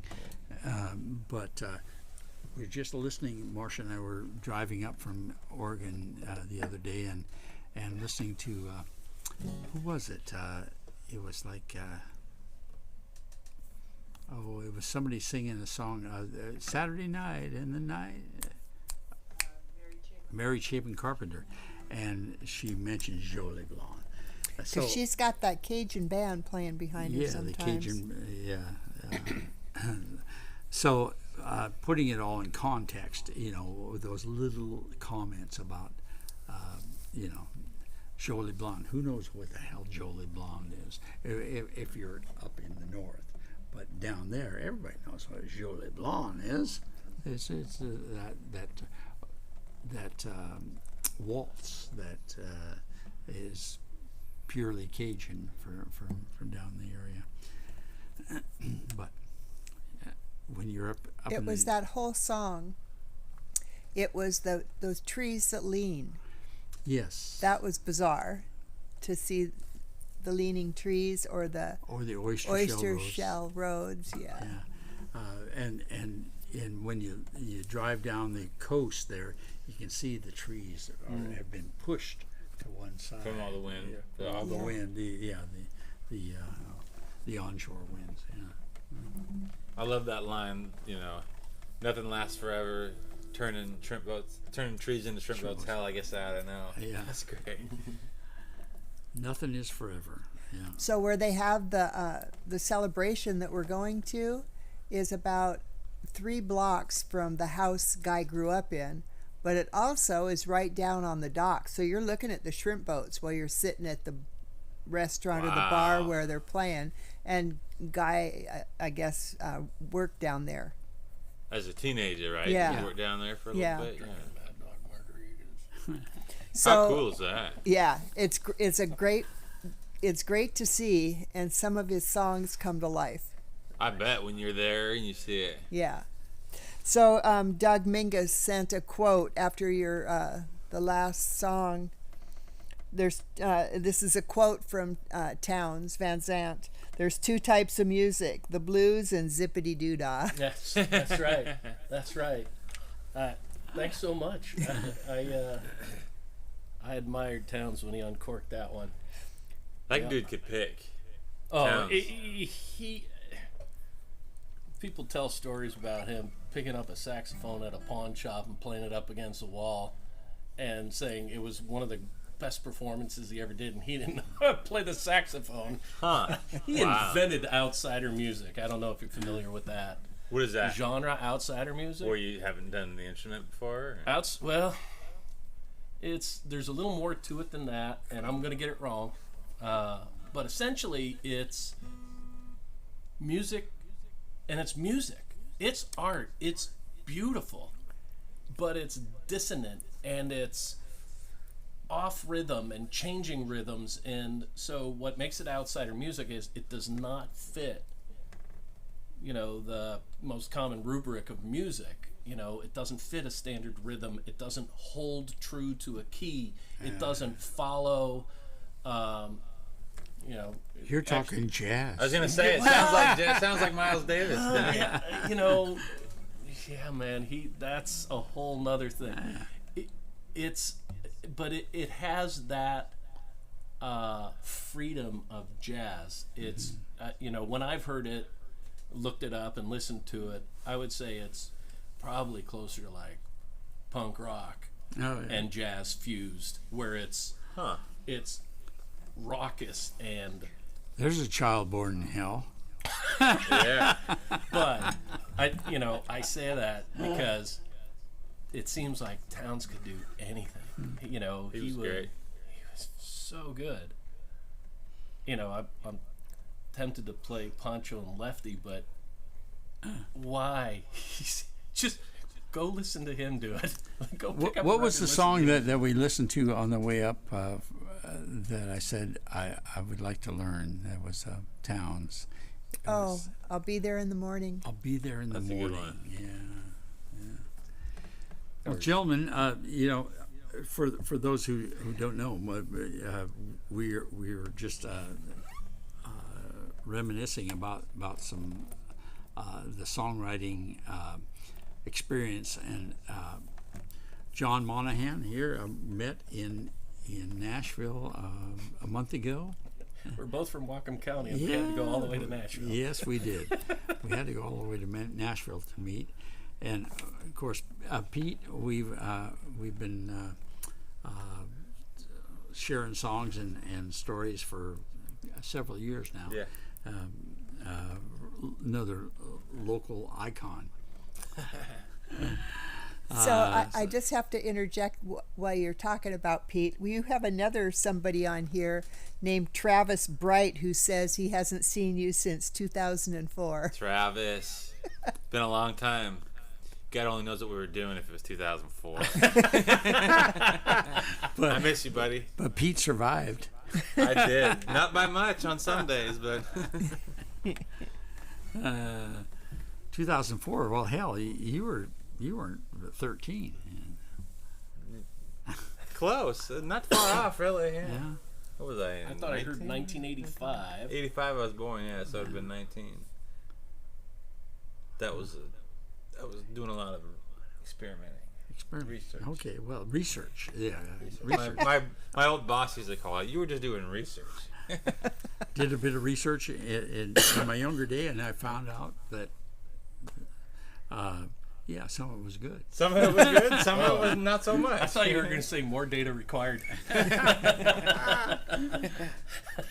Well, I like that. We got time for each of you guys to do one more. All right. And then we have to kind of wrap it up here. But what a great night! I agree. Yeah, it's been a really good time swapping stories and drinking some wine and Yes, sir. sharing some music. Make new friends. Yeah. Yeah. Nice to meet you, I'll John. meet you. Thanks for having us out, Len and Marcia. Thank you both. Yes, Marcia, thanks for holding it all together over there. You can't see Marcia, but she's the brains on this whole She is the brains. operation here. You don't have to see it. You just know by listening. She's the brain. You know that one of these three guys isn't holding all this together. So play us another one, Pete. Okay. Let's see. I think we'll end on this one.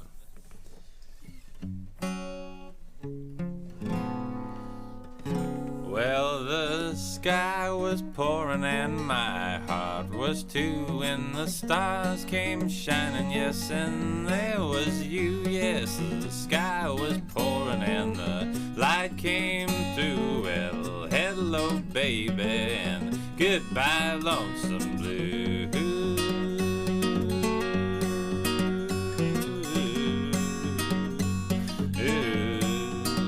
Yes, the earth was turning and the love was burning and the moon was rolling and my dreams unfolded. You touched my fingers, my heart it flew. Well, it's hello, baby, and goodbye, lonesome blue.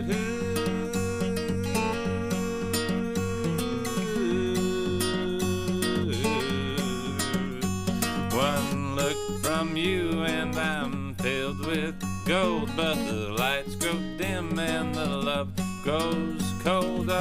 Baby, please don't you let it show, 'cause if I'm dreaming, well, I don't want to know.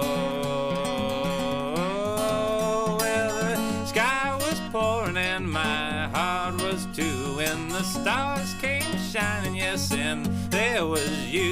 Yes, the sky was pouring and the light came through. Well, it's hello, baby, and goodbye, lonesome blue.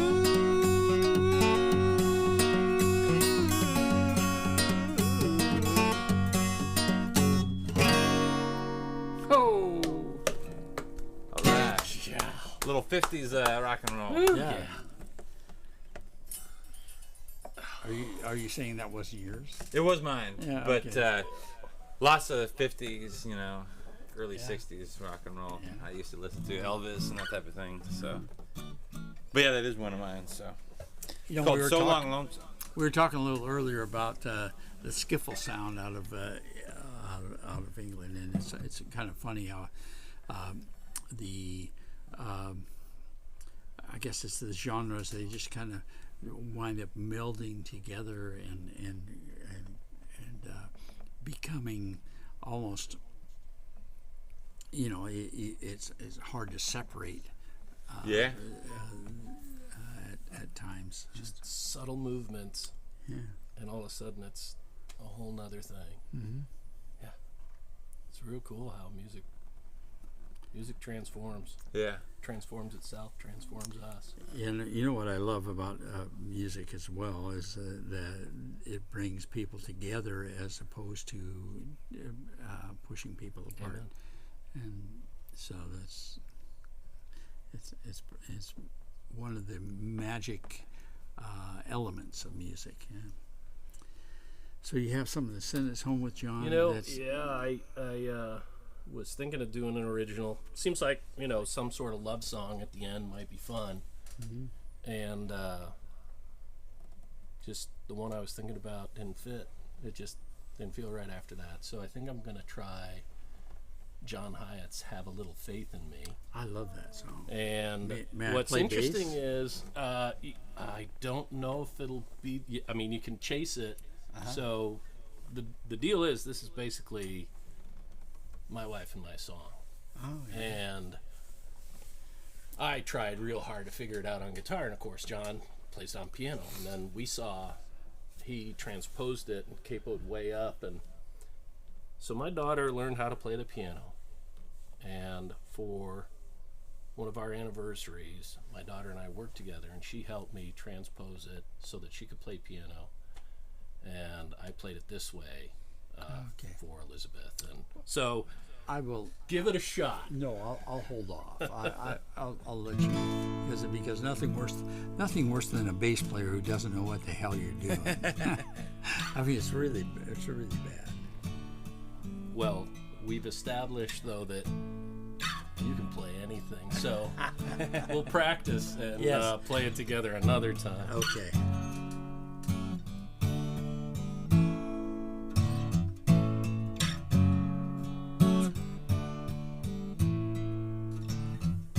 When the road gets dark and you can no longer see, let my love throw a spark and have a little faith in me. When the tears you cry are all you can believe, give these loving arms a try, baby, and have a little faith in me. Have a little faith in me. Have a little faith in me. Have a little faith in me. Have a little faith in me. When your secret heart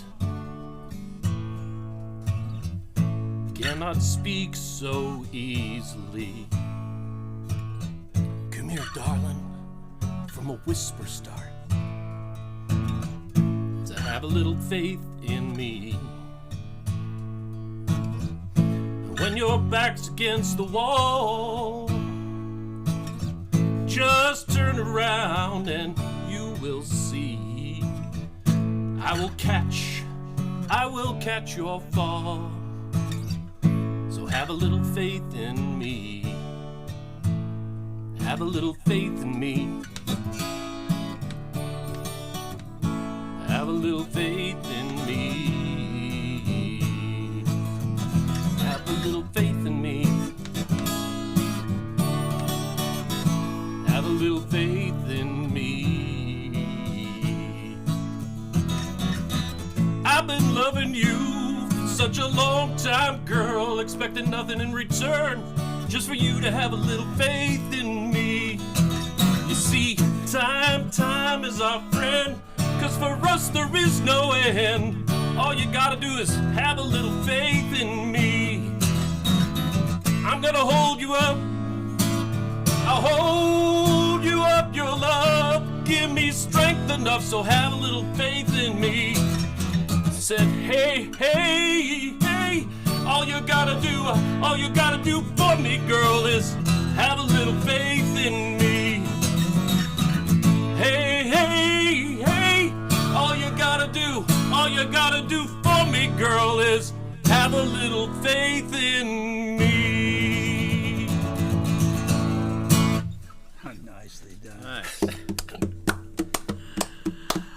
Oh, what a great night, guys. Oh, Yeah. so much fun. Yeah. Marcia, thank you for coming in and controlling everything. I really appreciate it. Thanks, Marcia. Yeah. It's fun. It was nice to hear you guys. Thanks for bringing the tomatoes. Yeah, we got cheese and tomatoes and onions or olives and all kinds of stuff over there, and maybe another bottle of wine to open up and sip on before we go. But everybody out there that joined us tonight, thank you so much, Buckaroos. Yeah, Thank you. it's really kind of is the icing on the cake when you have an audience that's out there and listening and contributing. So Yeah, kind of put the pressure on when early on she's like, "Oh yeah, there's just so many people here." And, yeah, oh, okay. Game on. no pressure like when we went to Nashville and Oh my God. oh my God, 120 songwriters plus in the audience, and you got to play a song. You got to play a song now, and it was just absolute. The sphincter goes. So just did a John Hyatt song. He, in the middle of his set, and he has been performing for decades, and he's been writing songs for decades, and he finishes a song and he just kind of stops and looks around and says, "Wow, playing my songs for all these songwriters is either a nightmare or the greatest thing I've ever done." And he wasn't the only one, Yeah. Several of the other artists, Grammy Award winning artists are like, "Yeah, I'm freaking out here." Well, and rightfully so. But I mean, for people like you and I who are neophytes, basically, you're up there on stage with nothing but you and the guitar and 120 plus songwriters, and you're just the things that are going through your head are just spinning, and you have no control of that. And, so it was a wonderful experience, but I don't know if I did my song justice. I'm not sure I did either, but it took a month. We were talking about maybe getting together and doing this pretty shortly after it, and I'm like, I got a process, and I have, and to try and distill it down. People ask, what was it like? I said, I finally figured it out. Other than marrying my wife and the birth of my children, I've never been a part of anything so simultaneously terrifying and life-changing and wonderful and exciting. We've talked about it being terrifying and the rest of that. Yeah. Boy, if you get a chance to do anything like that, do it. Rodney puts it on. Steve Earle puts stuff like that on. Todd Snyder puts stuff like this on. Do it. Verlin Thompson does something. Yeah. He's too good a guitarist. I can't play in front of him. Yeah, but he's such a gracious man. It's the intimidation dissipates pretty quick. That was a big lesson. Yeah. Just very, very kind people, and it takes enough of the ouch out to get through it. Yeah. So great night. Let's do this again. Please. Thanks, Please. Always a pleasure. Marcia, Pleasure getting to meet you. thank you so much. Fade us to black, and good night, everybody. Treat each other kind.